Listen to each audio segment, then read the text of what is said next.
una vez más estamos aquí en su programa Estado de SAT, esta vez con dos invitados, con Ariel Ruiz Urquiola, doctor en Ciencias Biológicas, graduado en la Universidad de La Habana, y con Omar Isabel Ruiz Urquiola, su hermana, que es profesora del Instituto de Diseño. Entonces, hace poco salió una noticia sobre una situación tremendamente desagradable en una finca que ustedes tienen en Pinar del Río, y sencillamente a mí me llamó poderosamente la atención una última frase que estaba en esa entrevista que diste a Cubanet, que es: nos están dando caza como animales salvajes. Sí. Primero, gracias por la posibilidad. Posibilidad que tenemos como sociedad civil de denunciar el atropello. Un atropello que es sostenido aproximadamente desde el año 2015, que nosotros, el primer paso que dimos fue comprar la casa. Después mi hermano aspiró al usufructo por la beneficiario de la ley 300. Todo ciudadano cubano residente permanentemente en Cuba tiene derecho a solicitar en usufructo una X cantidad de tierra para hacerla producir. Todos sabemos la situación de improductividad de las tierras disponibles que hay en el país. Yo soy paciente oncológica hace 13 años y esa finca también es la posibilidad de ayudar a mi manutención. Es difícil, o sea, somos profesionales, mi hermano fue expulsado de la Universidad de La Habana, los dineros que entran a mi casa son mi salario de profesor universitario y la jubilación de mi madre. Si lo llevamos a CUC o a dólares, ¿cuánto es al mes tu salario? Bueno, saca la cuenta, son 699 pesos, creo, 700 pesos. 240 son 10, 500 serían 20, no llegas a 30 Esa maravilla es mi salario y la jubilación de mi madre, que fue profesora, fundadora de la Lenin y tal, son 200 pesos y pico, o sea, que esa cuenta nunca va a dar. De manera tal que vimos, mi mamá y yo, en involucrarnos en este proyecto, además de ayudar a mi hermano a nivel familiar, a nivel filial, vimos también una esperanza económica. Luego nos fuimos involucrando, vimos el lugar. Es un lugar muy singular, el Valle de Viñales, Los Mogotes, realmente es un privilegio. Y necesitaba esa tranquilidad. A nivel personal necesitaba ese espacio, esa otra actividad en mi vida. Una esperanza, un sueño. Un proyecto, vamos a llamarlo un proyecto porque somos personas también bastante realistas. Ya comprada la casa, solicitando el usufructo, comenzó el acoso. O sea, el usufructo es algo que se da rápidamente, expeditamente, por la situación crítica alimentaria que tiene el país. Sin embargo, a mi hermano se le demoró más que a los demás. Incluso, habíamos sembrado café y a mi hermano se le dijo que lo dejara sembrado, pero que no podía intervenir en la plantación de café. Plantación de café que cuando ya yo pude entrar, mi hermano estaba en el extranjero trabajando en una universidad extranjera, que es parte de los ingresos que logran entrar a la familia, a Dios gracias. Amigos y yo entramos a Cafetal a tratar de sanearlo, de limpiarlo. Ya la mala hierba era más alta que las posturas de café. Ustedes plantan dentro del área que es de ustedes. Si está dentro del área, ¿cómo el Estado te dice que no puedes seguir con la manutención de ese café? Voy a explicar. Y luego es como que ya pierdes toda esa tierra o ese trabajo, ese dinero, nadie te lo reembolsa. ¿Cómo es la cosa? La historia de esta finca o de esta biograma que queremos hacer como un proyecto tiene un antecedente científico. La gran riqueza de la Sierra de los Órganos no se circunscribe al Parque Nacional Viñales. La fuerza motriz fundamental de este proyecto agrícola, de este proyecto agropecuario, es simplemente el mal uso que se le estaba dando a la tierra dentro de estas áreas de gran importancia para la preservación del genofondo de las especies que viven en esta Sierra de los Órganos, y nosotros queríamos hacer en una primera instancia una estación ecológica para montar un vivero inteligente de especies forestales de conjunto con especies productivas. De manera que nos acercamos a un campesino que vivía lindando con el área núcleo de la Sierra del Infierno, donde estaba en venta la casa. Y a este señor se le convence para que venda no solamente la casa, sino que venda la tierra al Estado para darle un mejor uso. De manera que en el Ministerio de la Agricultura, en la sede municipal, yo me acerco a los ingenieros que en ese momento dirigían el Servicio Estatal Forestal para convoyarlos al proyecto del vivero inteligente para la siembra de especies de maderas preciosas. Y estos ingenieros jóvenes me dicen: Ariel, pero esa tierra se podría solicitar en un usufructo si realmente queremos hacer un proyecto para salvaguardar las especies forestales y las especies autóctonas y endémicas de esta zona. Y es en julio del 2015 que yo hago la solicitud para convertirla en un usufructo. Estos ingenieros forestales me dicen que podíamos lograr una disminución en el ritmo acelerado que había de erosión de los suelos en esa finca, en lo que se aprobaba el usufructo, que yo les digo a ellos, mira, yo tengo ya plantas sembradas en un vivero, en el patio de mi casa, tengo posturas de café y yo quiero sembrarlas. Y ellos me dicen, tú si quieres las puedes sembrar, pero no puedes exigir al tenente de la tierra, que es la empresa forestal La Palma, Integral La Palma, que después que te dejen cosechar ese café, porque esa tierra no es tuya todavía, tú no tienes derecho sobre esa tierra. Y yo le digo, no importa, si se está erosionando el suelo, nosotros podemos evitar que el suelo se erosione, no importa que este café pase a ser cosechado por la empresa forestal. Y de esa manera nosotros sembramos 1.500 posturas de café de la variedad robusta en toda esa área, y algunas plantas de forestales que eran mínimas realmente para lo que nosotros habíamos concebido, porque era un proyecto que comenzaba. El usufructo fue otorgado el 28 de mayo de 2016. Poco más de un año después de haberlo solicitado. ¿Y el café estaba plantado en esas tierras? Por supuesto, el café estaba plantado, tenía más de 6 meses de plantado y ya estaba floreciendo. Ya estaba otorgado el usufructo, se lo tocan a mi hermano y tiene que salir inmediatamente al extranjero por su compromiso con la Universidad Humboldt. Entonces, algunos amigos, mi madre y yo, decidimos entrar a la plantación de café y empezar a limpiarlo. Bien que hicimos, porque ya ese café está produciendo, ya nosotros nos hemos tomado el primer café que ha salido de la plantación, a pesar de todas las dificultades, en fin. Ha pasado también con los animales. Mi hermano fue haciéndose de exponentes de razas pecuarias con una integridad genética singular. Y nuestra relación con los animales es una relación afectiva. Y es una relación afectiva con los animales, con el lugar, con el proyecto, que involucra también a una escala muy reducida, la escala pequeñita en la que nosotros podemos incidir, tratar de hacer un poquito por cubo.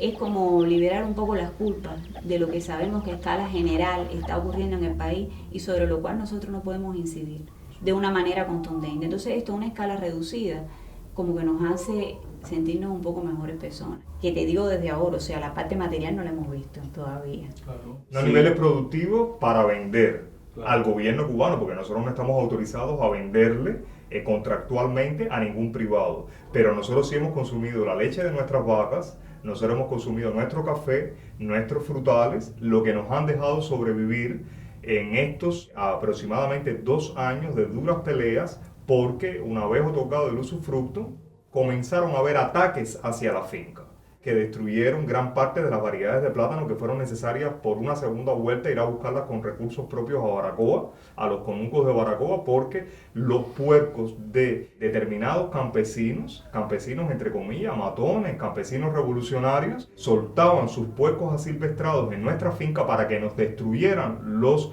cultivos y mataran a nuestros animales. Y ya nosotros sí no tenemos la menor duda de que todos los incidentes que ocurrieron en esa finca han sido provocados por estos matones, y detrás de estos matones está la seguridad del Estado. Vamos a entrar ahí, ¿no? Porque además, si la relación afectiva con los animales de ustedes es alta, es evidente que un ataque a estos animales también es un tremendo ataque psicológico a ustedes. Ellos saben por dónde entrarnos. Ellos saben, ellos esperaron, ellos estaban soltando a los puercos y acabando con las plantaciones que había hecho mi hermano, y ellos esperaron a que mi hermano estuviera en el extranjero, yo estuviera sola, porque ellos entran a la finca y entran al patio de la casa con total impunidad. De hecho, en el juicio para nada se analizó la figura legal de la invasión a domicilio. Y él viene preguntándome por el rastro de un puerco. Yo le digo que yo no había visto nada, y era la realidad. Él se retira. Al otro día yo salgo sola por la finca y veo las huellas de los puercos. Yo digo, bueno, los puercos han seguido entrando. Él me ve sola, y por eso cuando ellos regresan, no contaban con que mi madre salió, que no estaba oyendo nada, pero salió detrás del vivero, y entonces cuando ven un testigo, ellos se echan para atrás cuando ya tenían la empuñadura en el mango del machete. O sea, el hostigamiento para mí, a partir de ese ataque y ahora con todo lo que ocurrió en el juicio, es absolutamente intencional y va dirigido a que salgamos porque hemos denunciado una y otra vez no solo el asedio hacia nuestro proyecto, sino también la casa ilegal de Jutía. Hemos denunciado la ocupación ilegal de tierras del Estado, tierras estatales, que tienen una función estatal y que las empresas que son las tenentes de esa tierra no cumplen. No van a visitar esas tierras, no siembran nada en esas tierras, y es lo que ha posibilitado que estos matones se apropien impunemente de las tierras, porque no hay presencia estatal. Yo podría decirles que la primera vaca que yo perdí fue una Siboney llamada Ladis, a punto de parir, le faltaba un mes o menos de un mes de gestación para parir, y la vaca supuestamente se ahorca con la soga de la que estaba amarrada, porque en aquel momento yo no tenía cercas, alambre púa para cercar. En Cuba no hay un recinto donde tú puedas ir a comprar un rollo de alambre púa. Llevo 2 años pidiendo alambre púa por la cooperativa para que me los vendan y no me han vendido ni un rollo de alambre púa. Bueno, pues Ladis muere de manera muy rara. Es decir, el animal está ahorcado, pero la soga que lo fijaba a una estaca estaba libre. Y la soga no estaba amarrada en el animal. El animal aparece en una barranca, golpeado en una parte lateral solamente del cuerpo, muy golpeado en esa parte desde la cabeza hacia todo el lateral. Y eso para mí realmente fue un choque psicológico bastante grande, porque era enfrentarse a la muerte, como enfrentarse a la muerte de una persona joven que tú no esperas. Pero el segundo hecho importante que hubo dentro de la finca que nos comenzó a generar sospechas fue que el campesino que supuestamente cuidaba de conjunto con mi familia los animales cuando yo me ausentaba para ir a la Universidad Humboldt y al Museo de Historia Natural de Berlín, y que yo había favorecido con una instalación hidráulica de más de 2 kilómetros en sus 53 años de vida para llevarle el agua a su casa, con 5 molinos para arroz y para harina, para hacer harinas de maíz, moler granos. Este señor, cuando yo me ausentaba, dejaba fijo a los animales en su posición, no los mudaba, no los cambiaba de lugar, por lo tanto los animales pasaban hambre y pasaban sed. En ese mismo proceder, una de las terneras que había nacido, que estaba amarrada, estaba desaparecida por una semana. Él decía que era que se la habían robado, que esto, que lo otro, y gracias a otro campesino, un día y medio después de búsqueda, encontramos a la ternera totalmente amarrada dentro de un bosque, y no se murió porque, como la madre estaba suelta, iba y le daba de lactar a la ternera. Por eso esa ternera no se murió en ese momento. Luego después viene un decomiso del alambre púa, puntillas y las mismas mangueras que yo le había instalado a este campesino por parte de la seguridad del Estado. Un grupo de aproximadamente 6 u 8 personas vienen a invadir, a allanar mi propiedad con una acta de decomiso, a revisar todo y quitar todos esos materiales. Yo les expliqué claramente a ellos que el mismo que había delatado era el que tenía las mangueras que ellos tenían en el acta de decomiso. Evidentemente el decomiso no se llega a efectuar porque yo no había comprado nada ilegal, de todo había una factura que había sido mediado por este mismo delator, por este mismo campesino, que su nombre es Jesús Rodríguez Grandía, alias El Tati. Esto estaba todo ocurriendo a la par de que yo voy a la Feria Internacional Agropecuaria de Bayamo a comprar el pie de cría de Santa Gertrudis, porque como mismo te expliqué lo del plátano y lo de la caña y lo de cítricos y de otras muchas cultivares, lo mismo estábamos haciendo con ganado mayor. Y entonces cuando yo regreso me encuentro que mis 3 vacas siboneyes tenían una infección urinaria grave que se manejaba no solo en una cistitis que tenían en el orine, sino en una caca necrótica, y que se tomaban el propio orine donde ellas estaban amarradas. Es decir, había una intencionalidad de este hombre en provocar una infección renal o en provocar cualquier cosa sobre mis animales para que yo perdiera estos animales de alto valor genético, que además perdiéndolo yo lo perdí el país porque no son míos, son del país, como todas las reses de este país. Yo logro sacar de la infección bacteriana a el grueso de las vacas y las terneras, excepto a una vaca, la más descomunalmente grande de todas ellas, Marixa, que se muere en nuestras manos porque no le podemos asegurar bien el cuello, ya después que había pasado la infección. Cuando nosotros la logramos incorporar en una parihuela hecha rústicamente por nosotros, con ayuda de campesinos locales, no le fijamos lo suficientemente el cuello y el animal, por el propio peso de la cabeza, muere. Pero la esencia de la muerte del animal y su condición de enfermedad fue provocada por este hombre que no le dio agua durante prácticamente 10 días a estos animales que se tomaban su orine. Luego yo siento, trabajando en la finca, el mugido de una vaca como cuando se matan, y al otro día cuando yo encuentro la vaca, una vaca lactante, parida, con una cría, estaba matada a un costado de mi casa. Por eso yo no la encontraba, porque me era imposible creer que al lado de mi casa hubiera ocurrido el siniestro. No estaba enredada con ningún bejuco colorado, a su alrededor había bejuco colorado cortado, no estaban atados al cuello y los bejucos estaban sobre la vaca. Todavía yo no tenía una claridad de que pudieran haber personas de tan baja calaña para cometer este tipo de crimen contra estos animales, que además es penado por Cuba de manera grave. En un momento llegaron a ser hasta 25 años de prisión. Y yo le retiro fácilmente todo el bejuco colorado, que cualquiera que sepa de campo en Cuba sabe que el bejuco colorado, cortarlo con un machete es incluso difícil.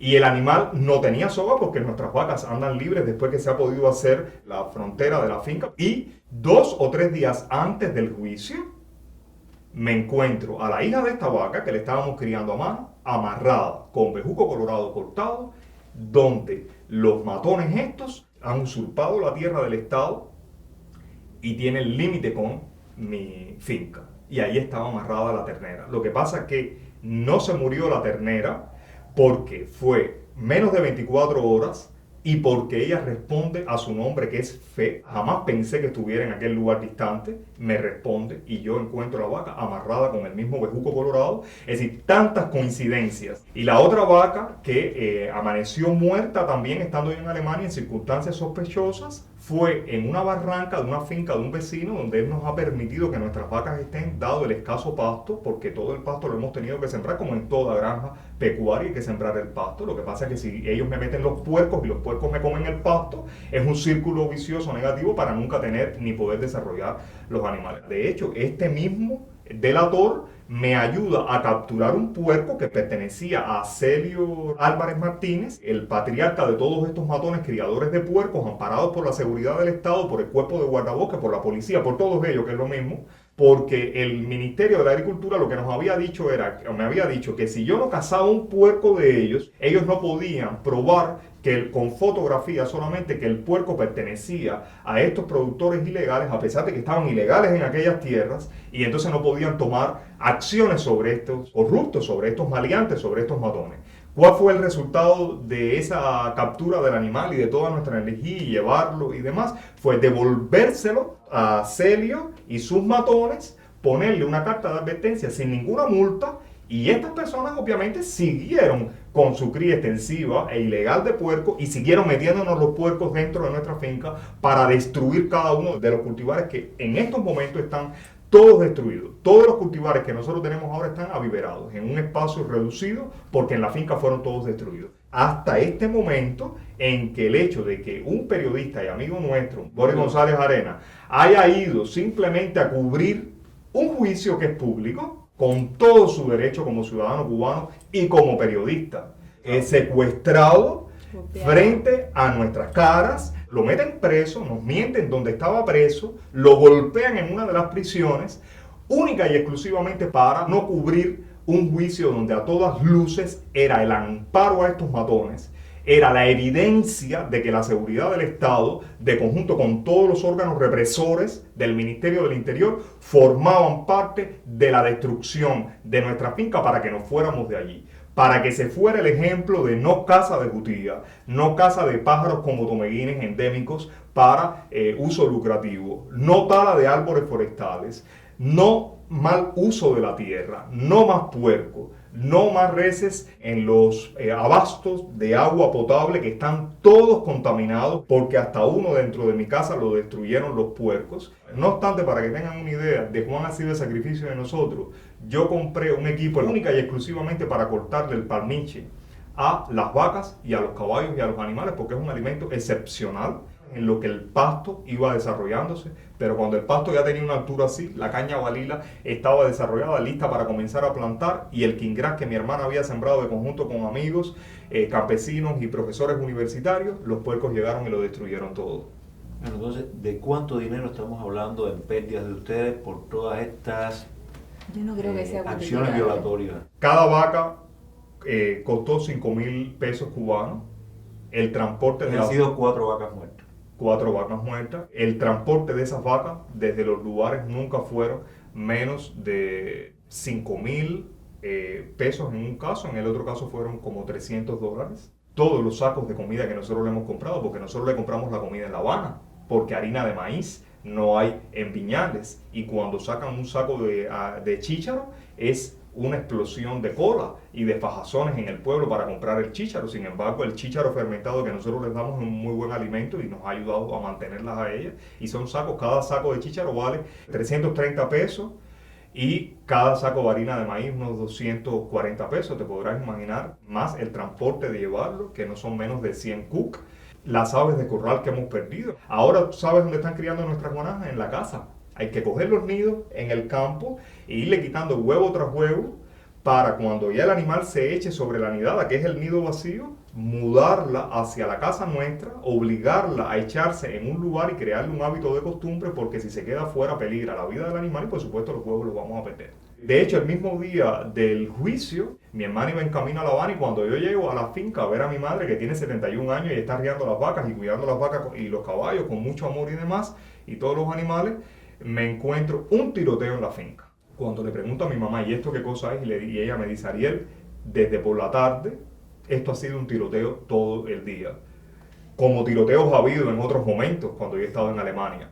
Cojo con la perra, porque la perra está cuidando también con mi madre, porque no la podemos dejar sola, dado toda la criminalidad de estos matones y la impunidad con la que actúan, producto de la permisividad del gobierno a todas sus instancias. Y cuando llego al lugar, 3 ciudadanos vestidos de camuflaje profesionalmente, desde la gorra hasta sus botas y escopetas con un silenciador, matando jutía con una horda de perros. Ahí en toda esa zona la caza de la jutía está prohibida. La caza de todo, ahí no se puede cazar nada. Esas personas tenían absoluta impunidad y poder. En ese momento yo sentí sobreimpresionado. No quiero hablar de más detalles de lo que ocurrió ahí. Quiero decirles con esto es que fue casualmente el mismo día del juicio.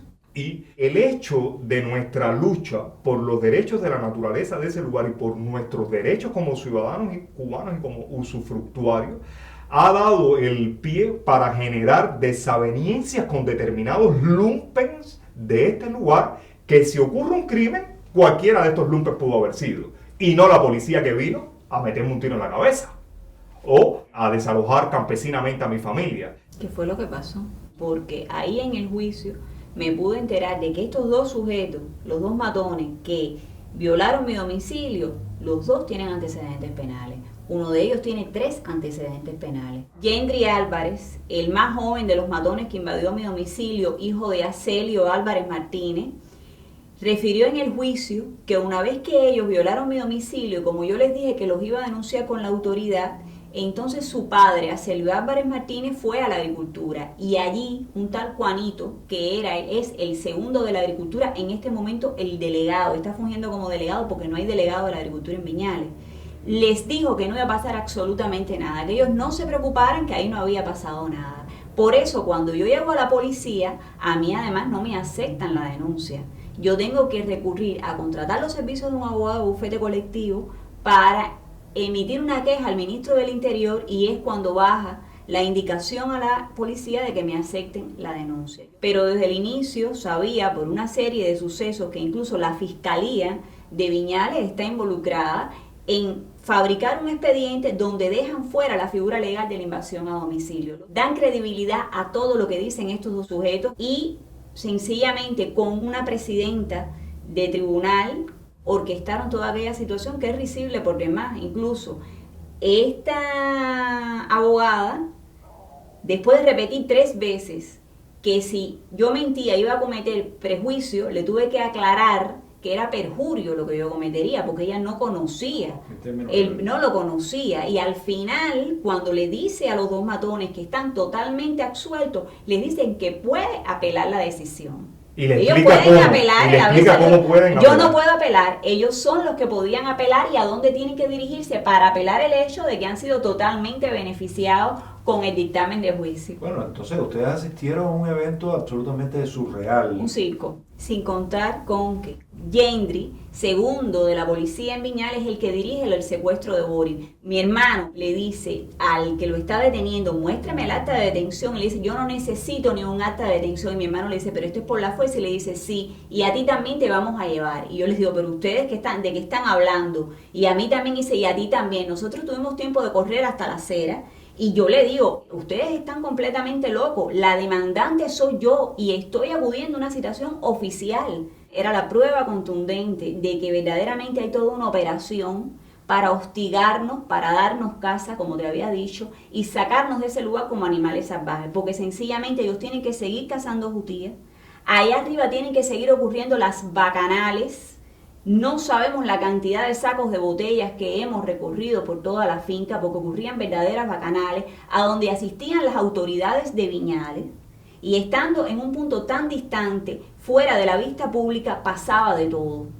Eso se acabó cuando nosotros llegamos allí. Sí, claro. De alguna manera también se puede concluir que hay una política de Estado y de gobierno, que en Cuba es la misma cosa, por no haber separación de poderes, de arremeter de la manera más brutalmente posible contra cualquier ciudadano que levante su voz o que quiera sencillamente defender su derecho a estar ahí, a vivir, a progresar, a intentarlo. O a defender los derechos de la naturaleza cubana que van por encima del gobierno que esté de turno. Por supuesto. Porque lo que tú extingas ya no va a volver a existir. Viñales ha devenido en polo turístico y Viñales ingresa muchísimo dinero. El grueso de los turistas que nos visitan a nosotros no son turistas con conciencia medioambientalista. Pero sí quisiera a todos los que estén mirando este estado de SAT que contribuyan con sus traducciones en las lenguas de los países donde viven, que propaguen en todas aquellas supuestas agencias turísticas de corte ecologista que inyectan ecoturistas al Parque Nacional Viñales, que sepan que lo que están sosteniendo es un método no solo represivo sobre determinados ciudadanos en esa localidad, sino es para continuar destruyendo los valores de la naturaleza cubana en la zona más antigua de poblamiento del Caribe insular. Al no calcularse las capacidades de carga del ecosistema para poder asumir a toda esta avalancha de turistas, genera una sobreexplotación de los propios recursos naturales desde el suelo, como es evidencia en mi finca, de que toda una ruta que tuvo que ser prohibida con carteles en 4 lenguas para evitar que todos los guías ilegales y los legales, que reconozco que fueron los legales del Parque Nacional lo que más daño hicieron en la finca, robando. No, estos son guías de turismo en general, los del parque no van a caballo, ellos necesitan dinero para sobrevivir en medio de un pueblo donde el dinero es quien manda, porque hay un poder adquisitivo muy alto de los que rentan y todos los que no rentan, que viven en el suburbio, ¿de qué van a vivir? Si el precio de una piña es un cuc, si el precio de un litro de leche es un cuc o 2 cuc, ¿cómo van a vivir esos campesinos? ¿Cómo van a comprarle unos zapatos a sus hijos? ¿O cómo van a comprarle un iPad? Pero si ven que todos los demás niños van a la escuela con un iPad, ¿por qué mi niño, que es campesino, me va a preguntar, papá, yo quiero un iPad? Y ellos no pueden adquirirlo por un salario de campesino o por una cosecha de tabaco, sin contar que un guía en particular del Parque Nacional, un ingeniero agrónomo, llegaba a nuestra finca a robarnos nuestras frutas, en particular los mangos, prácticamente el único alimento en ese momento que teníamos para nuestro ganado pura raza, y afrontarnos a nosotros como propietarios y decirnos que ellos tenían todo el derecho de hacer aquello porque ellos eran el Parque Nacional Viñales y a fin de cuentas mi finca estaba dentro del Parque Nacional Viñales.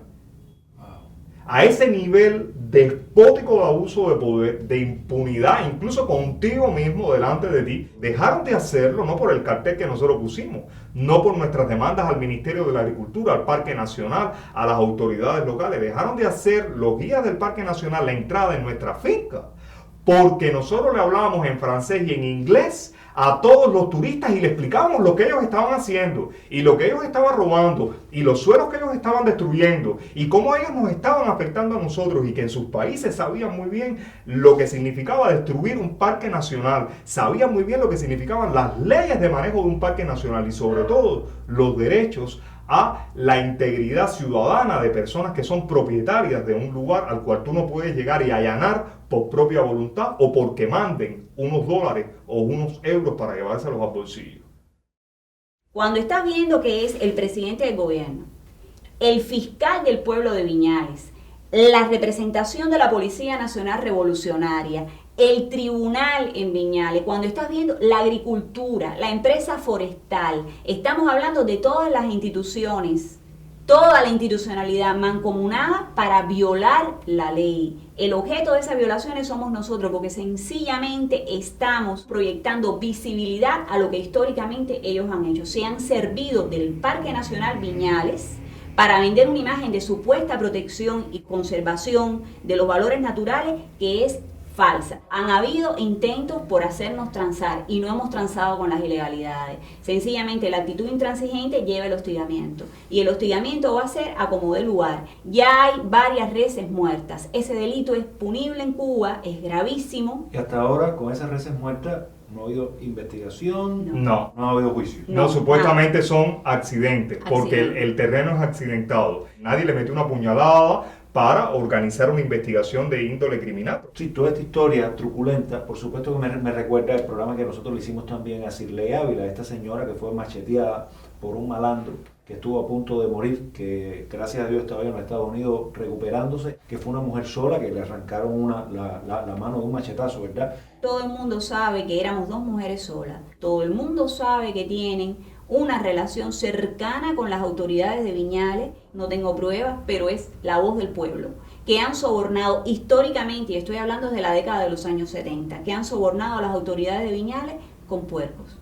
La actitud fue todo el tiempo por parte de estas autoridades judiciales, donde además es importante decir que el fiscal no se presenta, pese a que había dicho que iba a estar y es quien elabora el expediente de la causa.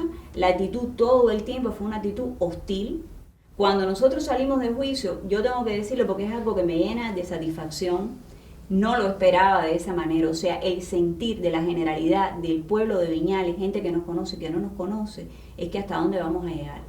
Los matones no llevaron abogado defensor, eso también me llamó mucho la atención. No lo necesitaba.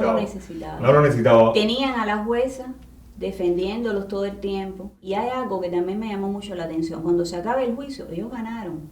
Sin embargo, la cara de ellos dos era una cara de confusión. Era una cara de incluso hasta de cierto temor. Ellos tenían que irse rápido de ahí. Cualquier método violento que ellos continúen usando va a ser debidamente denunciado. No estamos solos. Después de esta entrevista y de todas las demás que demos, menos solos vamos a estar. No nos ampara el miedo. No se puede caminar todos los días con la cabeza gacha. Lo puedes hacer un día, lo puedes hacer 2 días, pero cuando se vuelve el hábito ya es imposible erguirte, ya no eres un bípedo normal.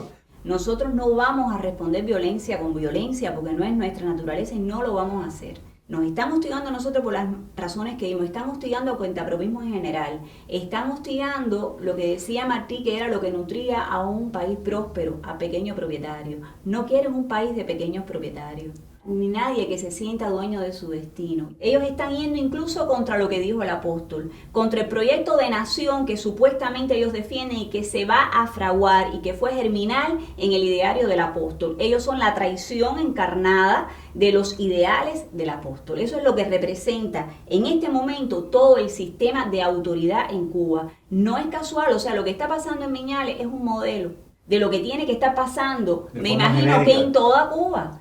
Si nos desalojan a la usanza antes del 59, la gran diferencia es que yo rezo como propietario de carácter perpetuo de la casa comprada en el corazón de la Sierra del Infierno.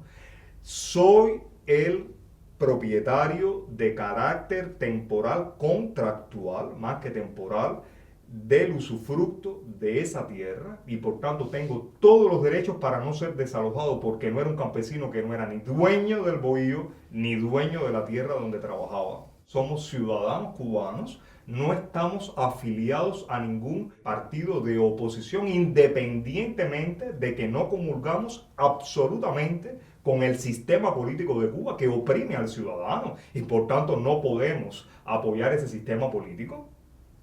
Y vamos a continuar en pie. Las consecuencias quedarán de parte de ellos y la verdad siempre supera la mentira. La verdad siempre supera la impunidad.